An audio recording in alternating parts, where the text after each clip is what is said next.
In Venezuela, the United Socialist Party of Venezuela won 18 governorships in the mayor's office of the Libertador municipality of the Capital District after Sunday's elections. In Brazil, military police in Rio de Janeiro perpetrated a new massacre during an operation.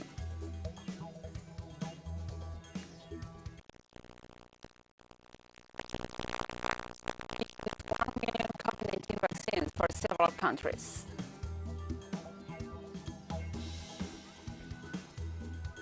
From the headquarters of Telesur English in Havana, Cuba, this is From the South. I'm your anchor, Gladys Quesada.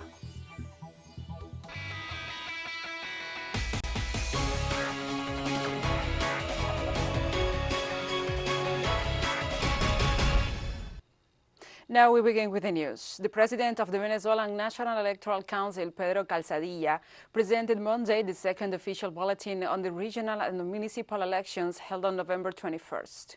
In a statement to the press, the chief rector of the entity specified that with the assessment of the 99.2% of the tallies, there was registered turnout of 42.26% of citizens eligible to vote. In addition, he detailed that out of the 23 governorships in dispute, 21 positions have been awarded so far, as follows: 18 for the Gran Polo Patriótico, the GPP alliance, led by the United Socialist Party of Venezuela, 2 for the Mesa de la Unidad Democrática or Democratic Union table, and 1 for another party.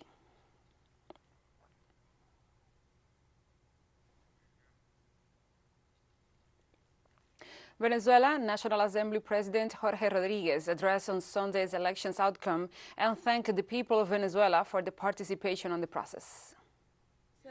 Of the elections, we are very happy and wonder, because sometimes all those campaigns against Venezuela, all that hatred against Venezuela, all that chain of fake news, it also help us, because when people come to Venezuela and can make a comparison what is happening in Venezuela, what they have heard, and the reality is different, and they can see that. So these elections that we had yesterday, November the 21st, that had happened in a country like Colombia, our neighbor, maybe there were some drastic events, but here in Venezuela, nothing happened. Everything was very calm. So thank you for that.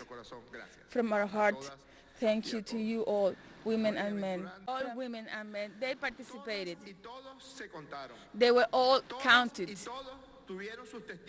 They all had the witnesses, the electoral witnesses. They all participated with the registration. They also had the witnesses, the observers in the process, and then also participated in the screening. And after the screening, they didn't find the 100,000 observers didn't find any problem during the screening. All women. And Venezuela experienced a new electoral process in peace and full democracy with 42% turnout, where authorities of the 23 governorships and 335 mayor's offices were chosen, along with their legislative councils. With the report, our correspondent Madeleine Garcia. The 18-hour election day concluded successfully and peacefully in Venezuela. Almost at midnight, the president of the National Electoral Council, Pedro Calzadilla, issued the first bulletin with irreversible results and announced the winners of the 23rd governorship and the mayor's office of Caracas, with a 42% voter turnout. The day went by in peace, without any remarkable events that could have affected the vitality and strength of this electoral process. I would like to proceed to read the first report with the results that we have so far established, with a transmission of 90.21% and a participation of 41.80% of the electorate out of a total of 8,151,793 citizens. Thank you. President Nicolás Maduro immediately celebrated the results, highlighting the triumph of the great patriotic poll in almost all the country's governorships. That's a result that comes from the efforts of the 24 federal entities of the country, the Great Patriotic Poll, the revolutionary forces have won 21, including the capital of the Bolivarian Republic of Venezuela, Caracas. 21 out of 24, that's a good triumph. Good harvest as a result of work, of a persevering work, as a result of conducting truth to all communities and candidates. In the end, they were exhausted because of the efforts. 4 years ago, the opposition won 4 governorships. Of those, the Chavismo in this one snatched 3. In spite of the overwhelming victory, the national president extended his hand to the 3 elected governors of the opposition and invited them to work together for the new era that begins.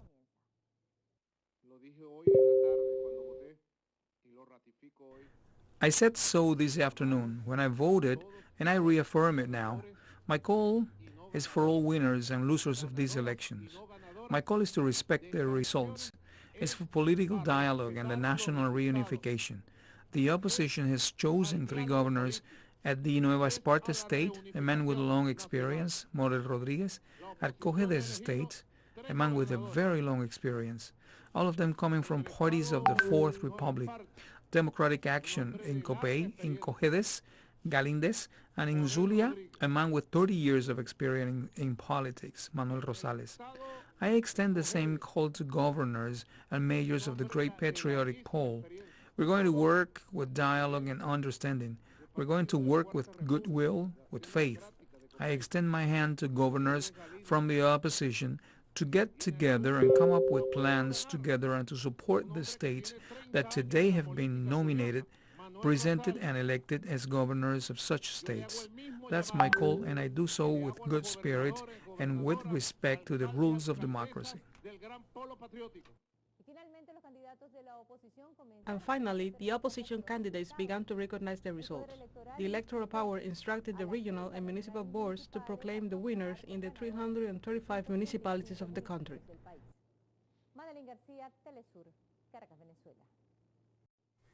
Thank you, Madeleine, for this report, and now we continue.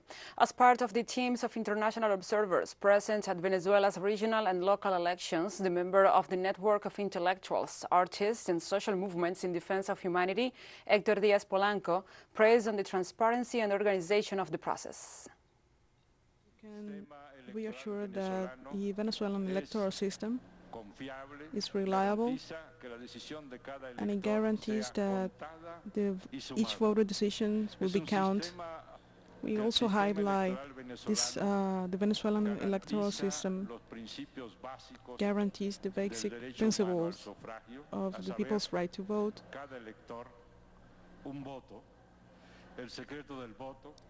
and the secrecy of the vote, the integrity of the vote, and the counting of the votes. With all this, And now, Vladimir Martinez, a representative of the National Lawyers Guild of the United States, acting as observer of the electoral process in Venezuela, comments on the legislative elections held on November 21st and the results. Well, first of all, after your presentation, what are the conclusions you've arrived to in this electoral process? We are going to have a larger report that we're going to put out and share with the folks at the CNE and with the press generally. But our conclusions are very simple. We think that this is an election that, according to our findings, is a legitimate and legal election. It appears that the systems, the technical systems that were used are consistent with what we've seen in other countries. And really we found that there is great voter confidence in the elections, which to us points to an election that should be legitimized and should be respected by colleagues in the country and in the international community. In these elections, there were also opposition sectors, for example, who abandoned the democratic dispute. What do you reckon from this plurality? Over 80 parties in the fight. How is that? You coming and all from the United States, a country that has Venezuela under sanctions, do you think that this can change in any way the geopolitical landscape in Venezuela? We think it's an incredibly important part of the process that opposition parties participated. In fact, we found that many opposition parties were present at election sites throughout the country that we visited, and we think that that's important. We think that it's important for there to be a large variety of political positions that participate in the election. We have some recommendations for the CNE about how to improve the participation of opposition parties, and we hope that they will take us up on those recommendations. But we think it's an important part of the process, and we think that, you know, given the incredible political pressure placed on Venezuela, it represents a democracy that continues to be vibrant. Several leaders in the region, such as Cuban President Miguel Díaz-Canel Bermúdez and Bolivian Head of State Luis Arce Catacora, congratulated the Venezuelan people and their institutions that once again bet on overcoming their political differences through democratic means at the polls, banishing all kinds of foreign interference. The Bolivian president also acknowledged the work of the observers who accompanied this process.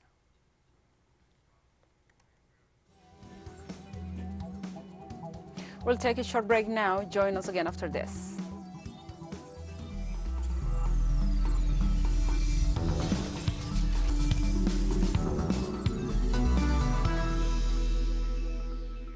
Welcome back to From the South. In Brazil, military police in Rio de Janeiro perpetrated a new massacre during an operation.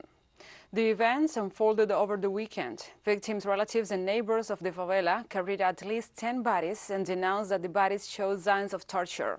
On the other hand, witnesses assured that the massacre took place in the morning hours of Sunday, after an intense confrontation between drug traffickers who dominate the favela and the military agents of Rio de Janeiro.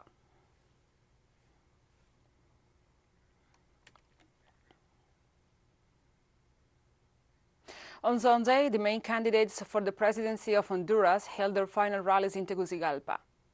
The campaign in silence will officially come into force as from today, Tuesday, November 23rd. 14 candidates are taking part in the presidential race. However, according to the polls, the candidate of the opposition Leftist Liberty and Refoundation Party, Xiomara Castro de Celaya, and the candidate of the Conservative National Party, Nasser Rias Fura, are the ones who emerge as the favorites to win on Sunday, November 28th. 5.1 million Hondurans are called to vote on these polls to elect the new president, 128 deputies to the National Congress, 298 mayors, and 20 deputies to the Central American Parliament.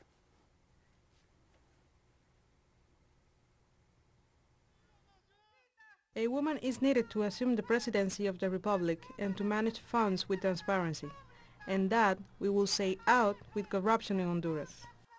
I'm different because of my work, my effort, my way of doing things, of doing politics. In Colombia, academics, politicians, diplomats, representatives of the justice system, and the government officials commemorated the 5th anniversary of the peace agreement between the Colombian government and the Revolutionary Armed Forces of Colombia People's Army. In a press release, 30 organizations called to the European Union and the international community to continue insisting on the implementation of all aspects of the peace agreement and to keep supporting the negotiated solution of the conflict. Since the signing of the peace agreement, more than 200 former combatants and more than 500 human rights defenders have been killed, in many cases while working to build peace and implement the agreement in different regions of the country.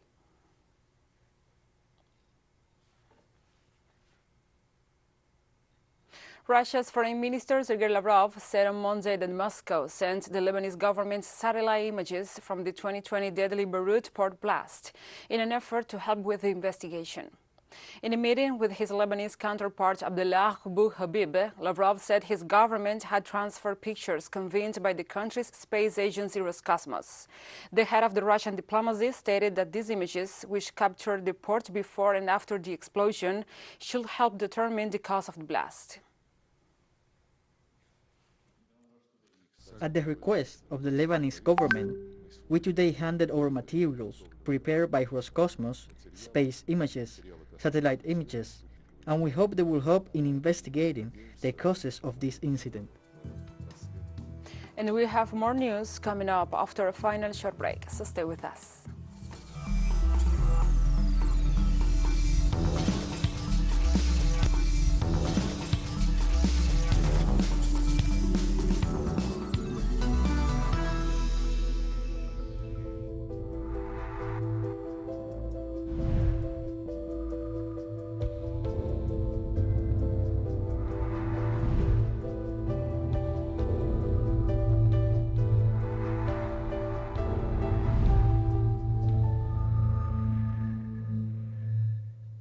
Welcome back. This Monday, Argentina announced the donation of 1 million COVID-19 vaccines for several countries. This event is part of an international solidarity and fraternity policy. Chancellor Santiago Cafiero and the Health Minister Carla Bisotti will give a press conference at the Ezeiza airport to announce the donation of the AstraZeneca vaccine, which will benefit countries like Vietnam, Mozambique, and soon the Organization of the Eastern Caribbean States. According to a statement from the Foreign Affairs, 500,000 doses will be sent to Vietnam and 450,000 to Mozambique.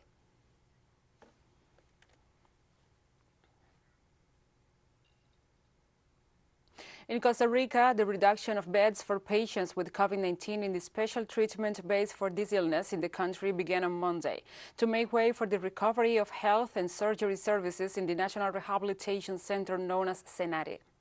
From Monday on, the Specialized Center for COVID-19 Treatment, SEACO, established in April 2020 in the National Rehabilitation Center, CENARE, is in the technical closure stage, setting the pace for the gradual recovery of the attention and the health care services for other pathologies, with proper security levels and quality controls.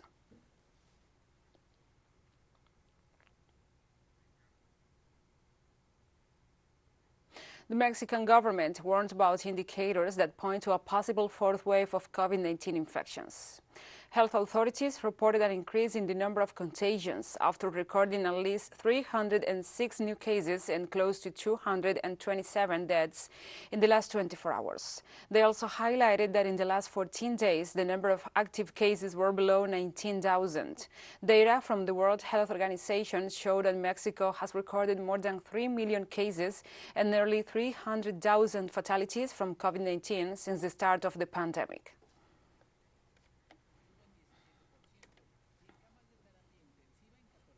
This Monday, Austria has returned to a full national lockdown and become the first European country in any state a vaccine mandate in desperate effort to contain skyrocketing coronavirus infections.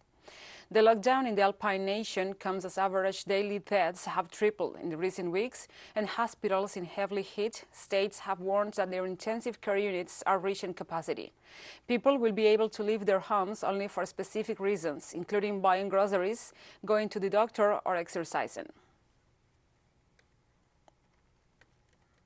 But I'm totally annoyed because I think one should have done more research in, I don't know, summer. One should have implemented a mandatory vaccination in summer when it turned out that it would not be enough to hope that people getting there without any coercion. So I think they just overslept. And the Czech government implemented new pandemic restrictions that specifically affect unvaccinated people amid a record surge of infections.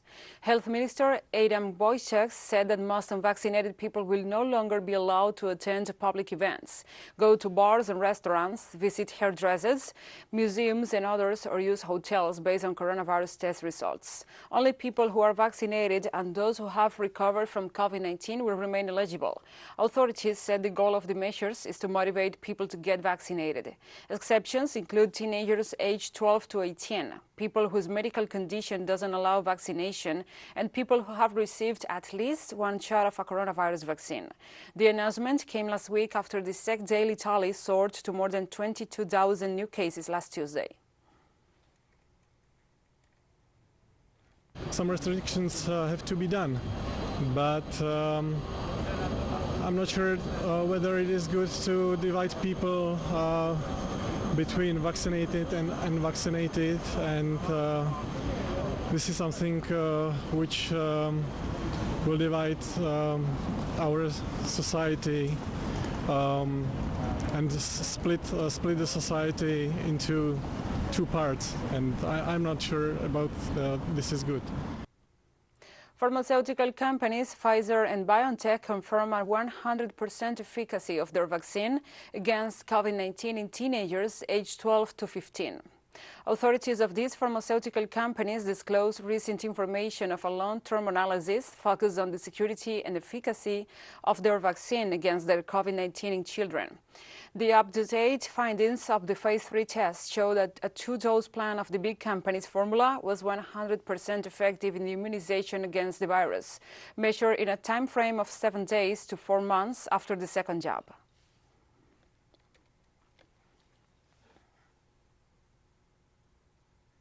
And on Monday, in northeast China's Heilongjiang province, a blizzard swept across the several cities, prompting local authorities to announce a level 2 emergency response.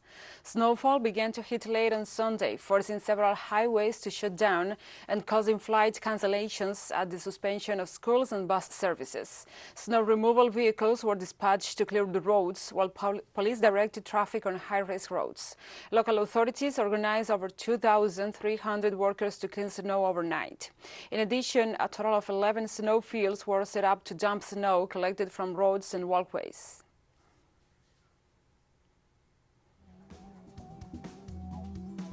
And we have come to the end of this news brief. But remember, you can find this and many other stories on our website at telesurenglish.net.